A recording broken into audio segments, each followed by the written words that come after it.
friends, Radhe Radhe Jai Shri Krishna to all. This side Ruby Tyagi. I warmly welcome everyone to the Sadhana Vijay Academy platform. I am good and I hope you are also doing very well. आज का हमारा topic होगा कि नेपाल में नए प्रधानमंत्री कौन नियुक्त किए गए हैं, इसके पीछे का क्या कारण है, नेपाल में प्रोटेस्ट होने का क्या कारण है, क्यों वहां के प्रधानमंत्री ने अपना इस्तीफा दिया, रेजिग्नेशन दिया, इन सब को हम चर्चा करेंगे और डिटेल में जानेंगे कि आखिर ऐसे क्या कारण बने जिसकी वजह से नेपाल की ये हालत हुई।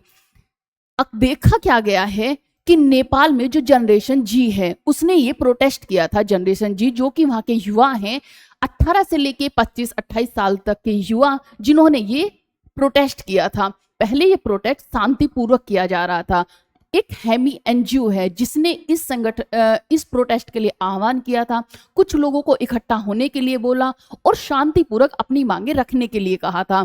इसके पीछे के कारण क्या है, तो वो है नेपाल में बेरोजगारी और दूसरा भ्रष्टाचार और सबसे इम्पोर्टेंट जो #NepoKids एक ट्रेंड चला था नेपाल की वजह से कि जो नेपाल के बड़े बड़े मंत्री थे, बड़े बड़े लोग थे, उनके जो बच्चे हैं वो ऐशोआराम की जिंदगी जी रहे थे, खूब पैसा लुटा रहे थे। उधर दूसरी तरफ जो नेपाल का गरीब व्यक्ति था, जो आम आदमी था, वो गरीबी से जूझ रहा था। आप आइडिया लगा सकते हैं कि नेपाल में गरीबी इस कदर फैली हुई थी कि वहां पर 5 में से 1 व्यक्ति बेरोजगार था। यहाँ तक कि नेपाल से लोग पलायन कर रहे थे, दूसरे देशों में जा रहे थे जिससे कि उन्हें काम मिल सके। इसी के साथ आप इससे भी आइडिया लगा सकते हैं कि नेपाल में कितनी बुरी हालत बेरोजगारी की होगी कि जो रशिया और यूक्रेन का वॉर हो रहा है, जो युद्ध हो रहा है, उसमें भी नेपाल के लोगों ने पार्टिसिपेट किया सिर्फ इसलिए कि जिससे कि उनको एक इनकम का सोर्स मिल सके और वो वहां पर चले गए, जबकि उन्हें पता है कि वहां पे वो जिंदा वापस आए ना आए ये भी कोई गारंटी नहीं है, क्योंकि आप जानते हैं वॉर में क्या हाल होते थे। लेकिन पैसे की इतनी किल्लत वहां पर हो गई कि वो वहां पर मरने के लिए भी चले गए। ये हालात आप नेपाल में देखेंगे। जो युवा है, जो जनरेशन जी है, वो 18 से 25-28 साल के युवा थे जिन्होंने ये प्रोटेस्ट किया और ये प्रोटेस्ट बड़ी शांतिपूर्वक किया जा रहा था। लाखों की तादाद में लोग आए हुए थे। एक हेमी एनजीओ है जिसने इस प्रोटेस्ट के लिए आह्वान किया था कि उन लोगों ने कुछ लोगों को इकट्ठा होने के लिए, अपनी मांगे रखने के लिए कहा था। ये सब चीजें हुई।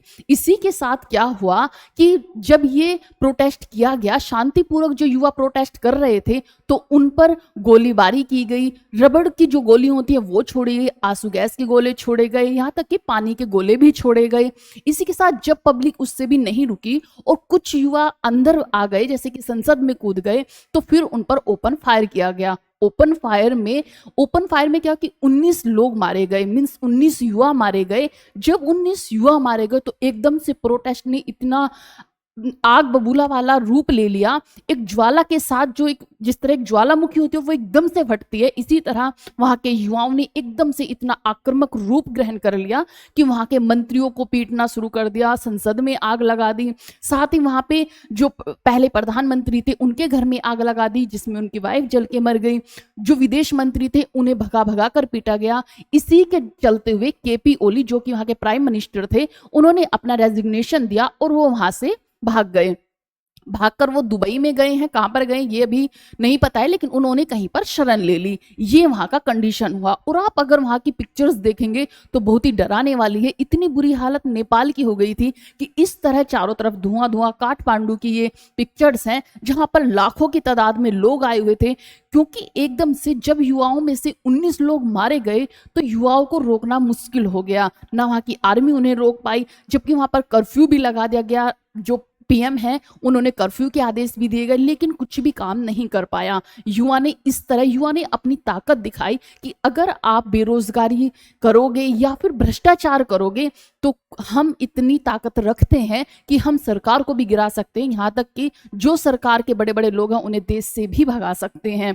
प्रोटेस्ट में जब ये प्रोटेस्ट शांतिपूर्वक किया जा रहा था तो 19 लोगों का मारा जाना बहुत बड़ी बात है कि युवाओं में से 19 लोगों को मार दिया गया। ओपन फायरिंग जानबूझ के की गई क्योंकि उसमें पता था कि लोग मरेंगे, लेकिन उन्हें लग रहा था कि अगर 1-2 लोग मर जाएंगे तो ये वापस चले जाएंगे। लेकिन वो प्रोटेस्ट इस लेवल पर पहुंच जाएगा, शायद इन लोगों को भी आइडिया नहीं था।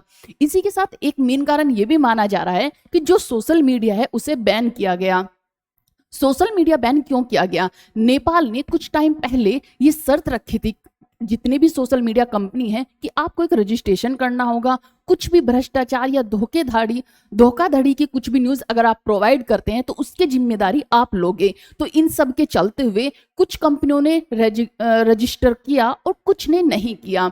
तो इसी की वजह से जिन कंपनियों ने नहीं किया था, जिनमें थी आप देखोगे कि यूट्यूब था, स्नैपचैट, इंस्टाग्राम, एक्स जो कि ट्विटर के नाम से जाना जाता है, फेसबुक, इसके अलावा 26 और जो ऐप थे उन्हें बैन कर दिया गया क्योंकि उन्होंने रजिस्टर नहीं किया था और ये बोलकर कि ये जो ऐप है ये धोखाधड़ी फैला रहे हैं, भ्रष्टाचार फैला रहे हैं, झूठी अफवाहें फैला रहे हैं, इसलिए उन्हें बैन कर दिया गया। ये जितने भी मैक्सिमम ऐप थे ये अमेरिका के थे। साथ ही दूसरा जो चाइना के कुछ मैप ऐप थे जिनमें सबसे टिकटॉक सबसे पहले आता है, वो प्रचलन में था, वो चल रहा था, उसे बैन नहीं किया गया था।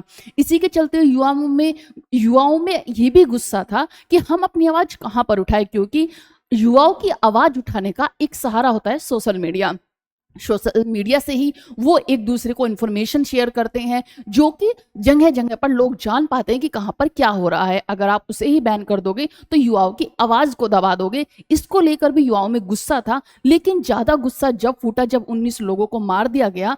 एक तो बेरोजगारी, ऊपर से भ्रष्टाचार, ऊपर से उनके जो बच्चे वो ऐशो आराम की जिंदगी जी रहे हैं और हम पे क्या किया जा रहा है। हम शांतिपूर्वक अगर प्रोटेस्ट कर रहे हैं तो आप हम पे ही गोली चला रहे हैं। तो इसके चलते हुए इतनी बुरी हालत हुई कि वहां के जो प्रधानमंत्री थे उन्हें भागना पड़ा। साथ ही साथ जो वहां पे मंत्री थे उनकी पिटाई की गई। आपने देखी होगी आपने पिक्चर्स में कि किस तरह सड़कों पर आप यहाँ पे देखेंगे किस तरह भीड़ ने अपना एक रूप लिया हुआ है, एक विकराल रूप लिया हुआ है। और आप देखेंगे जिस टाइम इन युवाओं ने घरों में आग लगाई, वहां के संसद में आग लगाई, तो उन्होंने एक विकराल रूप लिया हुआ था क्योंकि वो उस गुस्से में थे कि उन्हें रोक पाना मुश्किल था। जब केपी शर्मा वहां से भाग गए तब थोड़ी शांति हुई। इसके बाद भी युवाओं ने कहा कि सरकार ऐसी बननी चाहिए जो बेरोजगारी को देखे, भ्रष्टाचार को खत्म करे, इन सबको देखते हुए बनाई जाए। तो अब यहाँ पर एक प्रधानमंत्री नियुक्त किए गए हैं। प्रधानमंत्री कौन नियुक्त किए गए हैं तो ये आप देखेंगे कि प्रधानमंत्री जो नियुक्त किए गए हैं,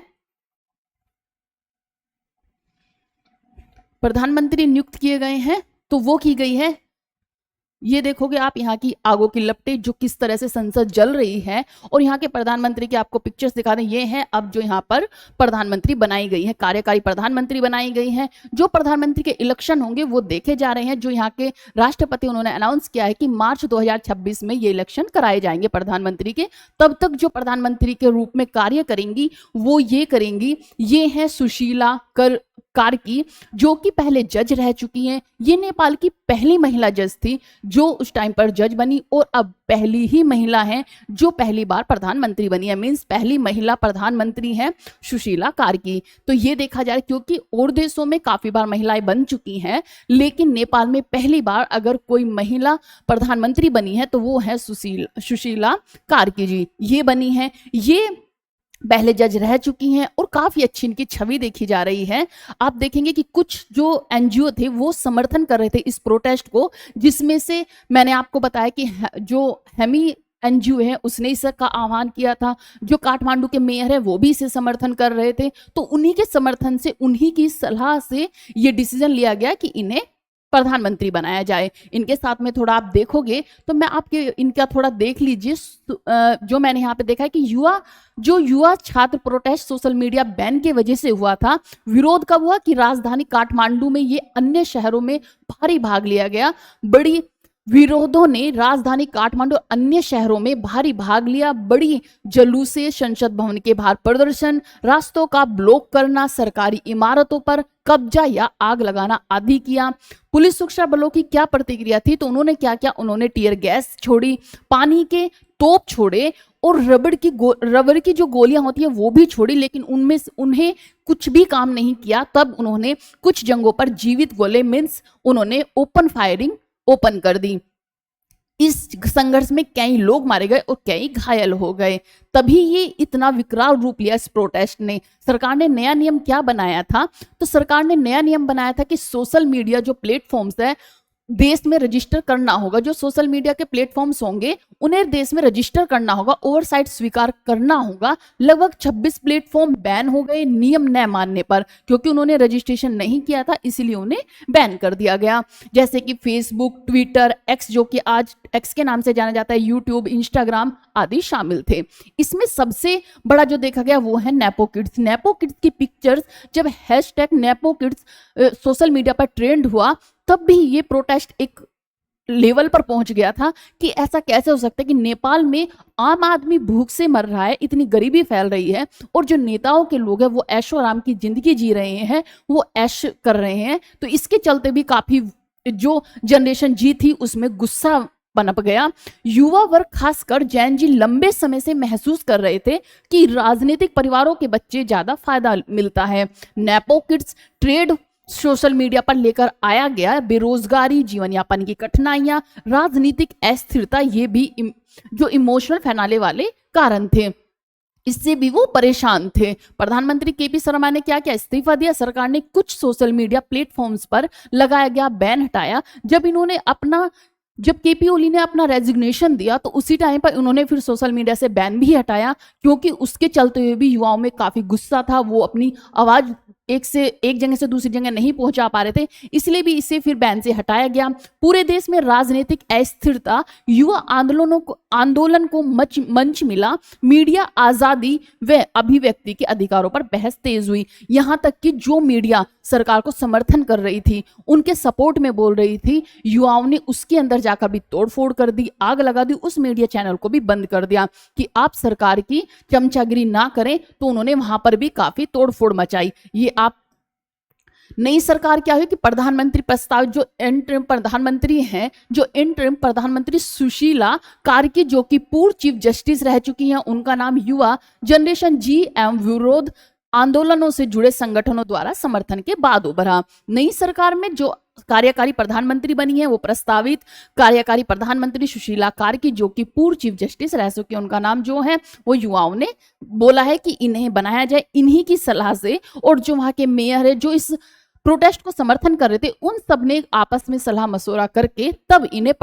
कार्यकारी प्रधानमंत्री बनाया गया, इंटरिम प्रधानमंत्री बनाया गया। Facebook, x, YouTube, Instagram, Snapchat, WhatsApp आदि ये जो चैनल थे इन्हें बैन कर दिया गया था। बाद में इनसे बैन हटाया गया। कुछ प्लेटफॉर्म ने नियम का पालन किया और कुछ ने नहीं किया। आप ये देखेंगे, ये कुछ पिक्चर्स हैं कि किस तरह से जो केपी ओली हैं उनकी पिक्चर्स को जलाया गया। ये संसद के बाहर की पिक्चर्स हैं जो इस तरह से आग लगा दी गई। आप उस टाइम अगर जो कुछ न्यूज में आ रहे थे, न्यूज चैनल दिखा रहे थे, इतनी बुरी हालत काठमांडू की थी कि जो सुशीला कार्की हैं उन्होंने अपने स्पीच में कहा कि कम से कम 1 साल लगेगा इस सारी सिचुएशन को संभालने में और इस सिचुएशन को थोड़ा ठीक करने में। 1 साल में जाकर हम नेपाल की जो बिगड़ी कंडीशन है इसे सुधार पाएंगे। इसी के साथ निष्कर्ष और आगे की राह देखते हैं कि जनता की मांग है, बड़े नेताओं की जिम्मेदारी है, न्याय की प्रक्रिया होगी, सिस्टम में पारदर्शिता होनी चाहिए, युवा भागीदारी बढ़नी चाहिए कि युवाओं की भी भागीदारी सरकार में होनी चाहिए जिससे कि वो अपनी बातें भी रख सकें। चैलेंजेस क्या आएंगे, जैसे कि राजनीतिक स्थिरता, अहिंसा से बचना, लोकतांत्रिक संस्थाओं का पुनर्निर्माण करना, क्योंकि जो तहस नहस हो गई है उनका फिर से निर्माण किया जाएगा। उम्मीद क्या है कि नई सरकार जो सुशीला कार्की ने नेतृत्व में सुधार किया है, चुनाव मार्च 2026 में हो सकते हैं। यही उम्मीद की जा रही है कि जो अब नए प्रधानमंत्री आए हैं ये शायद नेपाल की कुछ सिचुएशन को सुधारें और उसमें बदलाव लाएं। जो बेरोजगारी है उसे कुछ कम करने में आसानी होगी। ये है सुशीला कार्की जो कि नेपाल की प्रधानमंत्री बनी है, कार्यकारी प्रधानमंत्री। और ये है काठमांडू के मेयर जो कि बालेंद्र शाह है, जो कि वहां के काठमांडू के मेयर है। ये आप प्रोटेस्ट देख रहे हैं कि जनरेशन जी want B silent. Modi ji ने भी सुशीला कार्की जी को बधाई दी। उन्हें कहा कि बधाइयों की ये पहली महिला है जो यहाँ पर नेपाल में प्रधानमंत्री बनी है और आशा की जाती है कि आगे भारत और नेपाल के रिश्ते अच्छे रहे, क्योंकि हमारे पड़ोसी देश है और हमारे पड़ोसी देश से जितने रिश्ते अच्छे हों उतना ही हमें भी अच्छा है, हमारे लिए भी अच्छा है और दूसरे देश के लिए भी अच्छा होता है। क्योंकि आप सब जानते हैं कि जो केपी ओली थे उनके भारत से रिश्ते कुछ खास इतने अच्छे नहीं थे, क्योंकि उनका झुकाव ज्यादा चाइना की तरफ था और वो चाइना की ज्यादा केयर करते थे, मीन्स उनका ही सपोर्ट करते थे। ये पिक्चर्स आपको कुछ देखने को मिलेगी जो कि इस तादाद में आप यहाँ पे देख रहे हो, कम से कम लाखों लोग थे जो सड़कों पर उतर गए इस प्रोटेस्ट में, जो कि सब के सब युवा थे। ये जनरेशन प्रोटेस्ट है जो कि अपना जनरेशन जी के अगेंस्ट ये किया, जनरेशन जी ने इसे किया था। इसमें कौन कौन थे कि आप देखोगे 28 से 25 और 28 साल के युवा ही इस प्रोटेस्ट में शामिल थे। तभी ज्यादा ये आग भड़की, क्योंकि क्या हुआ, इस आंदोलन को कोई भी, एक तो इसका लीडर नहीं था कि एक लीडर हो कि जो इस प्रोटेस्ट को संभाल सके, सिर्फ सबके सब युवा थे। और ये प्रोटेस्ट जैसे ही 19 लोग मारे गए इस लेवल पर फैल गया कि इसे रोक पाना मुश्किल हो गया। इसीलिए वहां से केपी ओली को वहां से भागना पड़ा। अगर वो वहां से नहीं भागते तो शायद उन्हें भी मार दिया जाता या फिर उनकी पीठ की बुरी हालत की जाती, इसीलिए उन्हें भागना पड़ा। जैसे बांग्लादेश में हुआ था कि शेख हसीना जी को वहां से भागना पड़ा और वहां से भागकर उन्होंने भारत में शरण ली, वही हालत नेपाल की हुई। और आप सब जानते ही हैं कि इसके पीछे जो चांसेस देखे जा रहे हैं, जो बातें देखी जा रही है, वो देखी जा रही है कि शायद इसमें कहीं ना कहीं ट्रंप या फिर अमेरिका का भी कुछ ना कुछ हाथ हो सकता है। हाथ इस तरह से कि देखा जा रहा है जिस जिस देश ने अमेरिका को आंखें दिखाई है उस देश की जो सत्ता है वो पलट गई है। तो कुछ ना कुछ तो रीजन ऐसे रहे होंगे कि ऐसा कैसे ही हो रहा है कि जो अमेरिका से नफरत कर रहा है या अमेरिका से किनारा कर रहा है उसी के देश में ऐसे हालात क्यों बन रहे हैं। तो ये आगे देखा जाएगा कि इसके पीछे और भी कोई हालात हैं या फिर सिर्फ ये बेरोजगारी और भ्रष्टाचार यही इसका कारण है। ये था आपका, ये मैंने आपको कल बता ही दिया था, जो हमने पढ़ा था कि कल जो हमने देखा था वो नेपाल के बारे में मैंने आपको बताया ही था। ये हमारा था नेपाल के बारे में। तो आप ध्यान रखेंगे कि नेपाल के जो प्रधानमंत्री है वो बनी है सुशीला कार्की, जो कि कार्यकारी प्रधानमंत्री हैं और वो मार्च 2026 तक रहेंगी, जब तक नए प्रधानमंत्री नियुक्त नहीं होते हैं। जो नेपाल में प्रधानमंत्री का इलेक्शन होगा वो होगा मार्च 2026 में। आई होप आपको ये क्लास समझ आई हो। अगर आपको समझ आई हो तो आप इसे शेयर लाइक कर सकते हैं और सब्सक्राइब भी करें। हमारी ऐसे ही आगे की क्लास देखते रहे। जय हिंद, जय भारत।